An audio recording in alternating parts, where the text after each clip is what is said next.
MCQs हमारे पास है 112 और ये 115 तक इंशाल्लाह पाँचवा चैप्टर एंड हो जाएगा।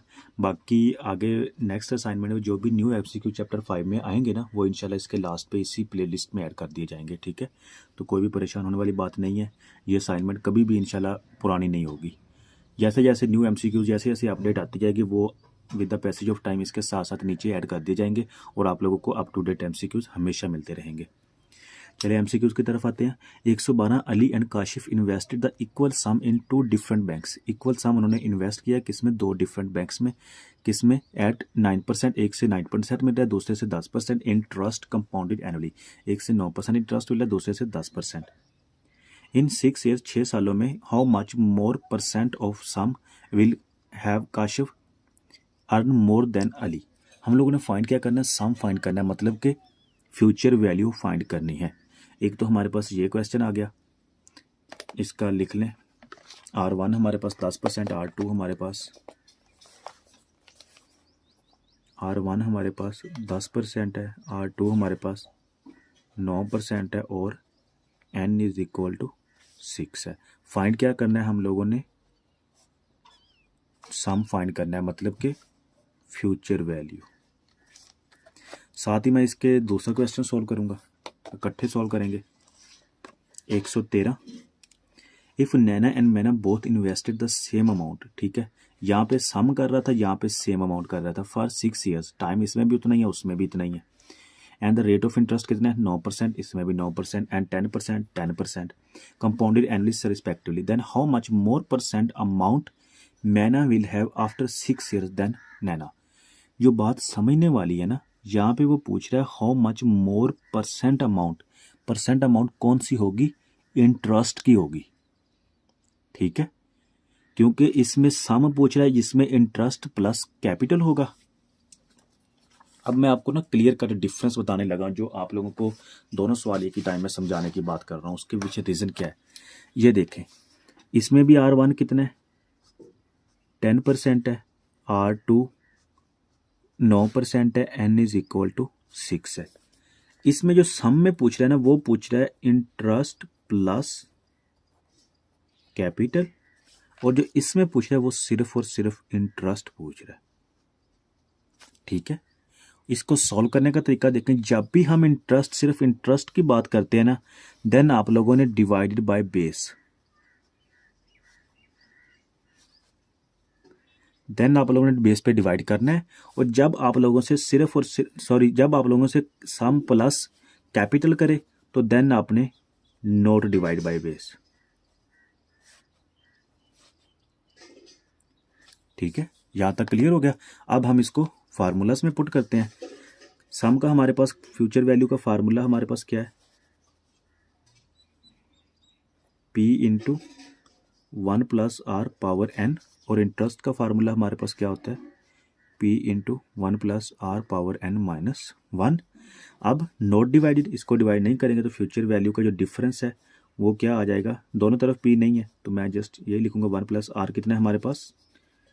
10% है, पावर n कितनी है हमारे पास? 6 है, माइनस 1 प्लस 9% पावर 6। कैलकुलेटर पे पुट करें तो ये हमारे पास आंसर आ जाएगा 0.0944। ठीक है, 100% से मल्टीप्लाई करेंगे तो आ जाएगा 9.45%। ठीक है, और अब इसको अप्लाई करें। ये इंटरेस्ट की बात कर रहा है, तो जब इंटरेस्ट में डिवाइड बाय बेस करेंगे दूसरी रकम ये छोटे वाली। ठीक है, तो मैं जस्ट फार्मूले में इंटरेस्ट डिफरेंस हम लोगों ने बताना है, तो P नहीं है हमारे पास, तो इसको P को कट ऑफ कर दें। 1 प्लस आर, रेट हमारे पास 10% है, N हमारे पास 6 माइनस 1 माइनस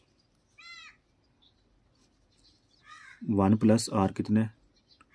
9% पावर 6 माइनस 1। अब इसको होल ब्रैकेट में ले, डिवाइडेड बाय 1 प्लस आर कितने? 9% पावर 6 माइनस 1। ये कैलकुलेटर पे पुट करते हैं। तो अच्छा, ये हमारे पास आंसर आ गया 0.1395। 0.1395 is equal to multiply by 100% कर लें तो 13.95% आंसर आ जाएगा। ठीक है, और इधर हमें आंसर दिया हुआ है इसने कोई भी नहीं है, तो ये नन ऑफ दिस कह रहा है। तो बात ये समझने वाली है ना, देखें इधर भी 9.45 है, इधर भी 9.45 है। आप लोगों ने क्वेश्चन को सोल्व करते हुए कंफ्यूज नहीं होना, पेपर का पॉइंट ऑफ व्यू से ये बहुत इंपॉर्टेंट क्वेश्चन है। ठीक है, इंटरेस्ट, इसमें इंटरेस्ट की बात हो रही है और इसमें कैपिटल सम की बात हो रही है। ये चीज़ें आप लोगों ने याद रखनी है, जो डिफरेंस मेन है। ठीक है, नेक्स्ट क्वेश्चन देखें 1.4। Kareem and Jafar have invested the same amount in 2 different investment schemes. ठीक है, Kareem is getting a return of the 8%। Kareem कितना रिटर्न ले रहा है? 8% compounded annually. Whereas the Jafar gets a return of the 10%। Jafar's को रिटर्न कितना आ रहा है? 10% compounded annually. The amount of the Jafar's interest, amounts of Jafar's interest, किसकी बात हो रही है? इंटरेस्ट की बात हो रही है। ठीक है, तो आप लोगों ने बिल्कुल सेम इसी तरह सॉल्व करना है। Over a period of the 6 years, इसमें भी एन हमारा कितना आ जाएगा? 6 आ जाएगा। Would exceeds the amount of the creams interest, creams के अमाउंट से एक्सीड कर जाएगा। अब जो इसमें डिफरेंस है ना, वो सिर्फ और सिर्फ ये 8% की है, उसमें 9% है, इसमें 8% है, बाकी सब कुछ सेम है। तो मैं डायरेक्ट ये कैलकुलेटर भी सोल्व कर देता हूँ। तो यहाँ पे देखें, जस्ट मैंने चेंज क्या किया, ये ना 8%, 9 की जगह 8% पुट किया, वही फार्मूला सारा कुछ वही है। तो हमारे पास आंसर आएगा 0.3146। 0.3146 मल्टीप्लाई बाय 100% कर लें। ठीक है, चेंजिंग मैं क्या लाया हूँ इसमें, बस 9 की जगह ना 8 की है, 8%, यहाँ पे भी 8%, तो मेरा आंसर आ गया 0.31469 मल्टीप्लाई बाय 100% करेंगे ना, तो हमारा आंसर आ जाएगा 13.47%। बहुत ही आसान एमसीक्यूज है। नेक्स्ट देखें, क्वेश्चन नंबर हमारे पास 115 है। Mister A invested 2 lakh in an account today की बात कर रहा है। इट मीन्स के इन्वेस्टमेंट जो हमारी हो रही है ना, at the start of the period हो रही है। ही also deposit 20,000 quarterly in his account, quarterly base पे अपने अकाउंट में डिपॉजिट कर रहा है। क्वेश्चन को ना 2 सिनेरियो में आप लोगों ने डिवाइड कर लेना है। ठीक है, एक में पहले 2 लाख इन्वेस्ट कर रहा है, दूसरे में 20,000 इन्वेस्ट कर रहा है। And made first payment today, और फर्स्ट पेमेंट मतलब कि इसमें भी investment at the start of the period हो रही है। ठीक है, इफ द इंटरेस्ट इज 8%, अगर इंटरेस्ट कितना है? 8% है, कंपाउंडेड क्वार्टरली बेस पे, what will be the total value of the investment after 5 years. तो हम लोगों ने 5 साल बाद उसके पास टोटल वैल्यू कितनी है, ये हम लोगों ने फाइंड करनी है। तो मैं क्वेश्चन को 2 हिस्सों में तकसीम कर देता हूँ। ठीक है, ये देखें हमारे पास टाइम पीरियड कितना है, 1 से लेकर 2, 3, 4, 5, 1, 2, 3, 4, 5, दोनों में इन्वेस्टमेंट कर रहा है eight the start of the period. एक जगह पे वो कर रहा है 2 लाख रुपए, दूसरी जगह पे वो कर रहा है 20,000 रुपए। लेकिन ये जो 2 लाख इन्वेस्ट कर रहे हैं, ये सिर्फ वन टाइम, एक दफा इन्वेस्ट कर रहा है। तो कब कर रहा है? एक दफा इन्वेस्ट करने के बाद इसकी वैल्यू निकालता है आफ्टर 5 ईयर्स। तो जब भी क्वेश्चन में ऐसा सीन आ जाए तो हम क्या फार्मूला लगेगा? कंपाउंडेड एनुअली का।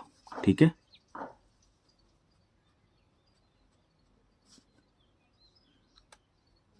कंपाउंडेड एनुअली बेस पे। ठीक है, और इसमें देखें 20,000 रुपये इन्वेस्ट कर रहा है, कब? एवरी क्वार्टरली बेस पे, हर 4 माह बाद लगातार इन्वेस्ट कर रहा है। मतलब कि साल में 12 टोटल कितने होते हैं? 12 मंथ होते हैं, और क्वार्टरली बेस पे divided by 4 divided by 4 divided by 4 divided by 4, मतलब कि साल में 3 दफा इन्वेस्ट कर रहा है। तो जब इन्वेस्टमेंट हो, सेम टाइम पीरियड हो, सेम टाइम पीरियड, ये मैंने आपको समझाया हुआ है। एन्युटी का फार्मूला क्या होता है और एन्युटी लगती कब है, ये मैं आपको पहले वीडियोस में एक्सप्लेन कर चुका हूँ। ठीक है, इधर मैं आपको इन शॉर्ट बता देता हूँ। एन्युटी तब लगती है जब same investment at the same time period हो। ठीक है, सेम इन्वेस्टमेंट मतलब कि 20,000 इन्वेस्ट कर रहा है, ये सेम है। देखें इसमें भी इतनी है, इसमें भी इतनी है, इतने में इतनी है, सारों में सेम है, और टाइम पीरियड हर 3 माह बाद हो रहा है। सेम इन्वेस्टमेंट, ठीक है, और सेम टाइम पीरियड, ये एन्युटी लग गया। अब एन्युटी आगे होती है ड्यू एन्युटी और ओरिजिनली एन्युटी। तो यहाँ पे कौन सी एन्युटी लगेगी? हमारी ड्यू एन्युटी लगेगी। ड्यू एन्युटी कब लगती है? जब इन्वेस्टमेंट जो हमारी है ना, at the start of the period हो, at the start of the period. Investment हमारी कब हो, at the start of the period हो। तो हमारा फार्मूला कौन सा लगेगा, ड्यू एन्युटी का। अब ड्यू एन्युटी का मेरे पास फार्मूला क्या है और ये इसका क्या है, हम दोनों को सेपरेटली फाइंड कर लेते हैं और एंड पे उसने पूछा टोटल कितना होगा, तो दोनों को प्लस कर देंगे। तो कंपाउंडेड एनुअली का मैं फार्मूला पहले लिख लेता हूँ। Future value is equal to P into 1 plus R power N. Values put करते हैं। फ्यूचर वैल्यू हम लोगों ने फाइंड करनी है। प्रिंसिपल अमाउंट हमारी कितनी है, 2 लाख है, इंटू 1 प्लस आर हमारे पास रेट कितना है, 8% है, क्वार्टरली बेस पे डिवाइडेड बाय 4 आ जाएगा। तो 4 मल्टीप्लाई बाय टाइम कितना है, 5 इज इक्वल टू, तो ये हमारे पास आंसर आ जाए 2,97,199। अब ये हमारे पास कौन सी वैल्यू है, 2 लाख की, ठीक है, जो हमने क्वेश्चन को 2 हिस्सों में तकसीम किया था। अब हम लोग फाइंड करते हैं ये 20,000 जो इन्वेस्ट किया है। अब 20,000 तो वो हर दफ़ा इन्वेस्ट कर रहा है, हर 3 माह बाद, हर 3 माह बाद। तो कौन सा फार्मूला लगेगा, एन्युटी का। एन्युटी का यहाँ पे फार्मूला हमारे पास ड्यू एन्युटी का लगेगा। ड्यू एन्युटी का फार्मूला क्या होता है, ड्यू एन्युटी का हमारे पास फार्मूला होता है future value is equal to P into 1 plus R power N minus 1, फिर इसको ब्रैकेट में कर दें, divided by R over M. अब इसमें भी आर ओवर, अगर तो एम दिया हुआ, उसने क्वार्टरली बेस पे दिया हुआ, तो इसमें भी आप डिवाइडेड बाय एम कर लें, ठीक है, multiply by M into 1 plus R over M. Just हम लोगों ने वैल्यूज ही पुट करनी है, बाकी तो इसमें और कुछ भी मुश्किल नहीं है। Future value is equal to P कितना है, अब यहाँ पे 20,000 है, ये प्रिंसिपल अमाउंट, ठीक है, इंटू 1 प्लस आर कितना है हमारे पास, 8% है, divided by 4, 4 multiply by 5 minus 1 bracket close, divided by R कितना है हमारे पास, 8% divided by 4 into 1 plus 8% divided by 4।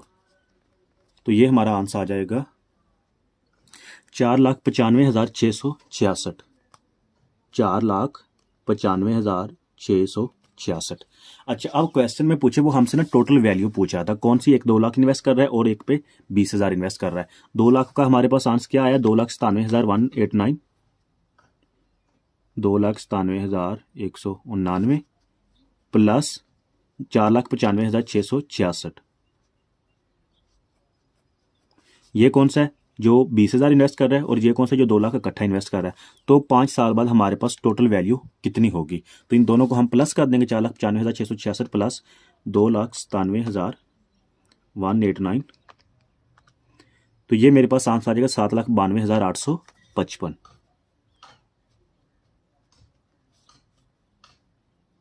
ठीक है, बहुत ही आसान है। इसको इकट्ठा भी सॉल्व कर सकते हैं। इकट्ठा सॉल्व करने में ये है कि ये फार्मूला और ये फार्मूला इकट्ठा आप कैलकुलेटर पे पुट करें, तब भी आपका आंसर आ जाएगा। तो यहाँ पे हमारा ये क्वेश्चन कंप्लीट होता है, ठीक है। ये इसकी फ्यूचर वैल्यू आ गई और ये 20,000 की फ्यूचर वैल्यू आ गई है, दोनों को प्लस किया है, तो हमारे पास आंसर आ गया 7,92,855।